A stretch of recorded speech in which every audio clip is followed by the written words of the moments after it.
The satanic agenda in the music industry has always existed, but in the old world, you had to look to find it. Nowadays, you literally can't even turn on the TV or pull up social media without seeing it out on display. You might be wondering, is this really that big of a deal? The answer is yes, and here's why.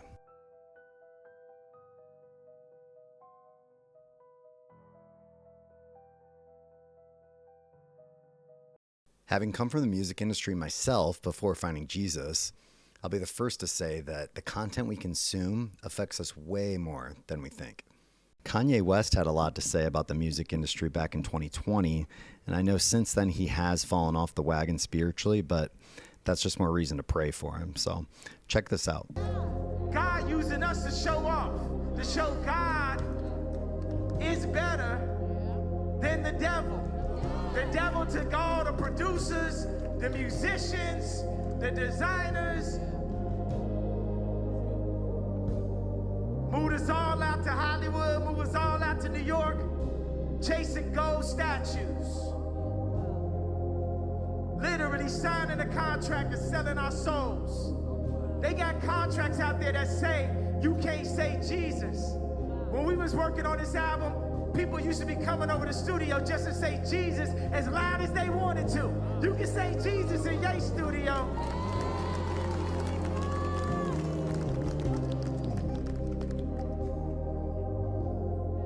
You see, I'm like one of them. I'm like a 19-star Michelin chef. The way I cook up, you know what I'm saying? But if the devil had you serving 8 restaurants at one time, it might drive you crazy. And one of them restaurants could be your own ego. One of them restaurants could be public opinion. One of them restaurants could be legacy. One of them restaurants could be fame. One of them restaurants could be money. But it's only one restaurant we serving for tonight. And I say it tonight because I be in the future sometimes. And that's God's restaurant, where everybody coming in service to God. And he bringing it back 10-fold, 100-fold, 1,000,000-fold, blessings untold. Blessings harder than gold, stronger than a gold. I return my soul to the one that told me, the one that owns me, the ones that shows me. And that's what God showed me. The devil controlled me, but he can't hold me. Because God done told me, and life has shown me that God is the only, the real, not the phony. The phony will clone me. Just watch how they cloned me. And look at me, show me. I'm here with my homies. I'm here with my families. I don't need a Grammy. I'm back in the building. I'm here with my children. You know it's a feeling. You know it's a feeling. You know it's a feeling. Yeah, that's that feeling. In a recent interview with Complex, Youngboy NBA, rapper behind the song Demon Party, stated that the music industry is outright demonic. Though he admitted that the music industry uses him as an entertainer and that it's destructive, he openly chooses to be a part of it.